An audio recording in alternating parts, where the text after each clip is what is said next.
3 burning questions about the Georgia Tech offensive line. Today, we pose the questions that must be answered in fall camp for this group to take a big step forward in 2026.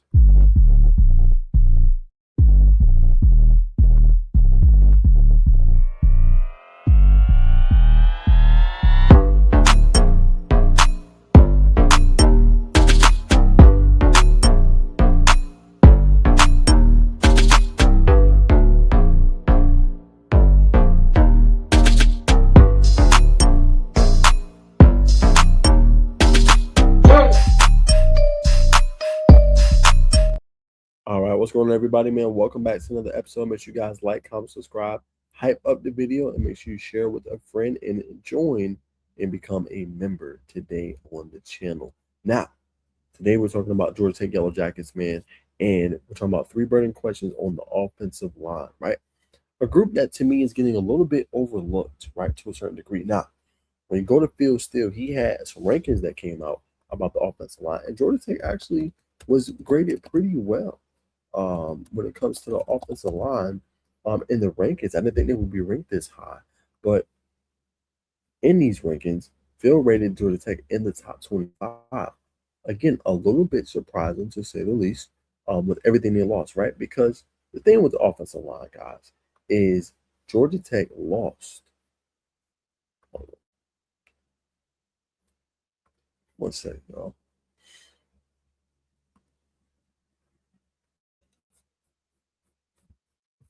It's his full list.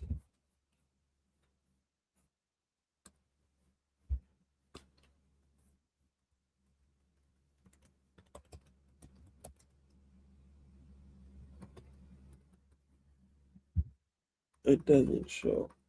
I can't find where it is, but nonetheless, I'll just go off my thumb. Georgia Tech is ranked number 24 on this offensive line list, the top list, right? And it's interesting because Georgia Tech loses 3 starters, right? No more Keelan Rutledge, you know what I'm saying? And they move on. They move Malachi Carney into right guard from right tackle. Jamison Riggs is obviously a new starter, you know what I'm saying, for this group. That's where Carney was before, right? And then center is new. No more Harrison Moore. No Tana Alu Tupaloa, right? That is Joseph Ilnata's spot. So he's now a starter for Georgia Tech. Left guard is also new for the Yellow Jackets as well. And it's going to be Kevin P. Jr., right? They do bring back Ethan McKinney, I said Evan, Ethan McKinney at the left tackle spot.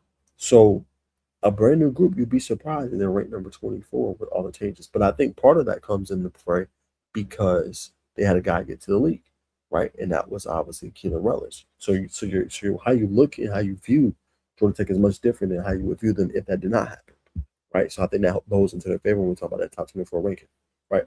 Now, the burning questions that goes into this season about the Georgia Tech, about the Yellow Jackets, it's pretty simple, right? And the 3 burning questions, number 1 is, do they have the depth?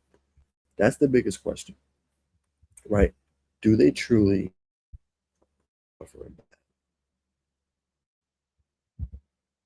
see, we're good. Okay. Do they truly have depth? That's one of the biggest questions when it comes to the Georgia Tech Yellow Jackets offensive line. Hold on, cut off some Wi-Fi because it's buffering bad. And the reason I pose depth is because, yeah, they have players there, but is it the same, right? Because you're, like I said, we just talked about your starting 5, but outside your starting 5, is it good enough? Is Markel Samuel, favorite Edgerrin, you know what I'm saying? Andrew Rosinski, right? Like, are these guys good enough for this group in order to be what they want to be? Because we know Brent wants to run that football. We know that Georgia guys want a pro style system that runs the football, and you're going to need depth because you never know. Somebody can go down, right? The battle of attrition. That's what hurt Georgia Tech last year. They couldn't survive that battle of attrition, right? So I think they did a good job of going to go hit the portal, bringing in young guys to come in like Cortland Hurd and Courtney Hurd in the 2026 class that's going to be able to help out this group and maybe be able to play a little bit. Not saying they're going to start, not saying they're rotating, but they should see the field a little bit. But for Georgia Tech, they have to be much better in terms of depth this season and figure out a 5, right? And naturally, it might take them some time to figure out a 5. With 3 new starters last year, even then they had 2 new starters. It took them some time to figure out in jail, right? It's not a process that's fast, it's quick. It takes time, right? And then one of my big questions, my burning questions is, can this offensive line be dominant? Right? With the three new starters in there, can they assert their will against other opponents? Right? Parts of the season they struggled. They couldn't assert their will. They couldn't open up the left side of the offensive line to get big blocks. Now I feel like you answered that with Kevin P. Jr. and how dominant he is, and how physical he is. So I feel like they answered that question, but you're going to need that at a consistent rate this season. So as a whole, can it be dominant? Is Riggs ready? Right? Is Ionata ready? Right? It's going to be very intriguing to see. What I'm saying, this upcoming year, if they can be dominant, because that's the difference of you beating Clemson again and beating the Virginia Tech and beating a potentially Georgia or Tennessee. Your offensive line has to dominate that line of scrimmage because we know you're going to run the ball with Malachi Hosley and obviously Justice Haynes. Can they be dominant this upcoming season is one of the biggest questions for Georgia Tech. All right. That's a burning question. They can't. Because when we go back to the spring real quick, the defensive line dominated them. Right? Look at the first quarter. They couldn't move the ball. Now, credit, maybe that's the defensive line that's got much better. But they couldn't move the football. Right? And they was teeing off on them. So you don't want to have that this upcoming season when you play this tough ACC slate and you're playing this tough non-conference slate. You don't want that. All right. And then number 3, the biggest question I think of all is this one: will Allen Mogridge elevate this unit? Right. And we know offensive line coach G. Boy left for Nebraska. Coach Key made a whole bunch of changes to this coaching staff and to this team. He brought in Mogridge. Now Mogridge is different. He's a fiery individual. But he has a lot of good talent, and he knows how to get guys rolling. And the biggest question is, can he elevate this unit? Right? Can Georgia Tech go from being a solid offensive line to being a great one, a phenomenal one? Right? And we've seen the remnants of that starting to happen, right? With what they're bringing in, the Joshua Sempels, the Kyle Johnsons, the Braylon Mills, the Jaden Thompson, the Jordan Dillon. Now the question is for Georgia Tech, can you elevate this unit, right? We've seen the growth from Rutledge coming over from Middle Tennessee and becoming a consensus All-American, right? And becoming, a great player for Georgia Tech, right? Can you elevate another member like Ethan McKinney, who's been here for quite a while, right? Can you elevate Malachi Carter to be all ACC instead of all ACC honorable mention? Those are the questions you're going to have that has to be figured out. And to elevate the unit, those things have to get done, right? It's that plain and simple. So Margaret is a tall task. And while this group is getting overlooked a little bit, for them to have success, they got to win in the trenches, right? You go look at the teams that are winning championships and getting deep into the playoffs. Miami had a great offensive line. Indiana had a great offensive line, right? These teams you see get deep, Georgia, right? They had some struggles, but pretty good offensive line. Like when you see these teams get to where they want to go and what they want to be, the offensive line is doing their job. They're doing what they're supposed to be doing, and they're being dominant, and they're creating holes, and they're allowing the quarterback to stand back there and survey the field and see where he wants to go with the football.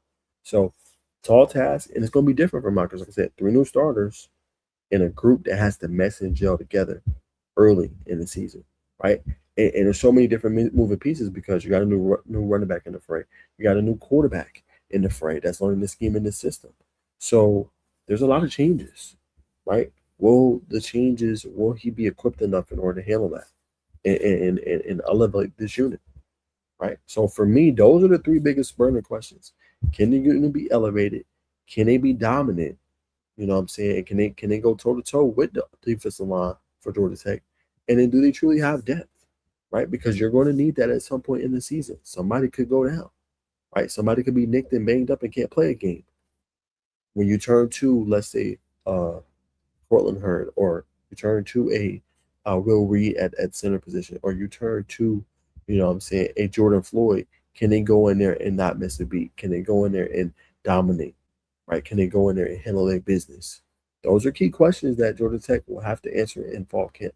And we're going to see Floyd had a pretty good spring practice, spring training, spring game, whatever you want to call it. But it has to be consistent. So those are my 3 questions for Georgia Tech. Burning questions for the offensive line. Got a little bit overlooked, but the offensive line has to be good this year if the team is going to do anything. Barring Alberto Mendoza, running game, the offensive line has to be good this year for Georgia Tech if they're going to take a step forward from 9-4. Just that simple. With 3 new starters, it's going to be very intriguing to see if they're able to do that. But That's all I got for today's video. Appreciate you guys tapping in with me. If you like, comment, subscribe, hype up the video, join and be a member today. And let me know in the comments more content you guys want to see. All right. Appreciate you tuning in. I'll see you guys in the next one. And remember, as always, peace and love.